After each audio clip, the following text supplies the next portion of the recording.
हर हर महादेव साथियों, आप सभी का मेरे चैनल लव यू जिंदगी में तहे दिल से स्वागत है। आप सुन रहे हैं अर्चना वर्मा की लिखी हुई कहानी तेरे संग यारा का 5वां भाग। इधर पलक जब घर पर आई तो मुस्कान उसके पहले ही घर आ चुकी थी। मुस्कान को स्कूल से उसकी पलक की एक फ्रेंड रुचि ने लिया था, जिसके घर में फिलहाल पलक रहती थी। रुचि का ये घर खाली पड़ा था और रुचि अपने परिवार के साथ इस घर को छोड़कर जिसके बगल वाले बंगले में रहती थी। पलक ने घर का काम करने के लिए एक मेड रख रखी थी, जो कि रुचि के बंगले में ही बने सर्वेंट क्वार्टर में रहती थी। वो रुचि के घर का काम करती थी और वहां से फ्री होकर पलक के घर का काम भी निपटा दिया करती थी। पलक को घर आए हुए देखकर मुस्कान बहुत खुश हुई और तुरंत आकर उससे लिपट गई। आपका ऑफिस का पहला दिन कैसा रहा? मुस्कान ने मुस्कुराते हुए पूछा। बहुत अच्छा रहा, पलक ने भी मुस्कुराते हुए कहा। हालांकि आज का वह पूरा दिन उसके लिए काफी भारी था। काफी कुछ सीखना था और वह काफी थक चुकी थी, लेकिन मुस्कान की एक मुस्कान ने उसकी सारी थकावट दूर कर दी थी। और अब तुम बताओ, तुम्हारा स्कूल में आज पहला दिन कैसा रहा? बहुत अच्छा रहा मम्मा, मैंने ढेर सारे फ्रेंड बनाए और उसमें एक प्रथम मेरा बेस्ट फ्रेंड बन गया है, मुस्कान ने खुश होते हुए बताया। अरे वाह मेरा बच्चा। मुस्कान को गोद में लिए हुए पलक अपने कमरे में आई और मुस्कान को बेड पर बैठकर अपने कपड़े बदलने लगी। उसने आते वक्त रास्ते में मुस्कान के लिए चॉकलेट लिया था, जो कि अपने पर्स से निकलकर उसने मुस्कान को दे दिया और अब मुस्कान चॉकलेट खाने में व्यस्त थी। कपड़े बदलकर जाकर पलक मुस्कान के पास ही बेड पर एबिलिटी हो गई। मुस्कान ने अपने चॉकलेट में से एक बाइट निकालकर पलक को दिया। कभी पलक भी अपनी मम्मी को इसी तरह से अपनी हर चीज़ में शेयर देती थी और मम्मी प्यार करते हुए उसके सर को चूम लेती थी। अपने बीते दिनों को याद करते हुए पलक की आंखें भीग उठी थी। क्या हुआ मम्मा, किसी ने आपको डांट दिया है क्या?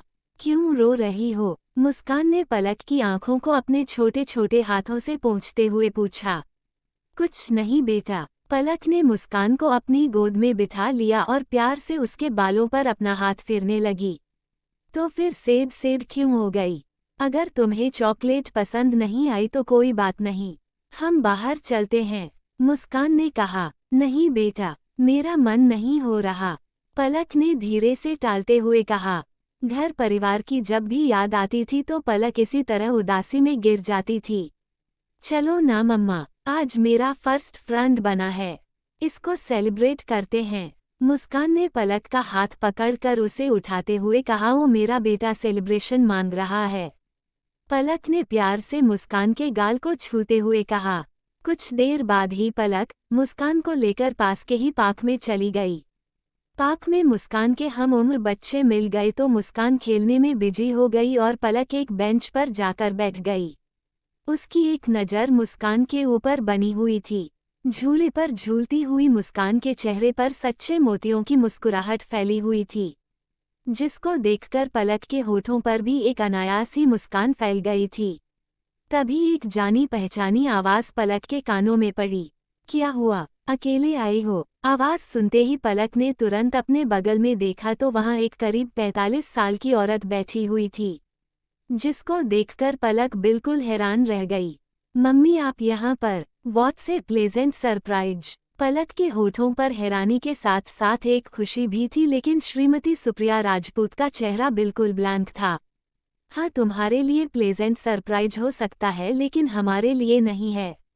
मैं तो बस यही देखने आई थी कि मेरी बेटी मुझे याद करती है या नहीं, सुप्रिया जी ने कहा। बहुत याद करती हूँ मम्मी आपको, पलक ने एक गहरी सांस छोड़ते हुए कहा। दिल तो बस यही कह रहा था कि अपनी दोनों बाहें अपनी माँ के आसपास लपेटकर और उनके गोद में अपना सर छुपाकर अपनी सारी थकान उतार दे। आज न जाने कितने महीनों के बाद उसने अपनी माँ को देखा था, लेकिन उनके बात करने के ढंग से पलक समझ गई थी कि वह यहाँ पर उसकी माँ बनकर नहीं, बल्कि राजपूत ग्रुप ऑफ इंडस्ट्रीज की मालकिन श्रीमती सुप्रिया राजपूत बनकर आई है। इसलिए उसने खुद को रोक लिया। वह चुपचाप सुप्रिया जी की तरफ देख रही थी और उनके आगे बोलने का इंतजार कर रही थी।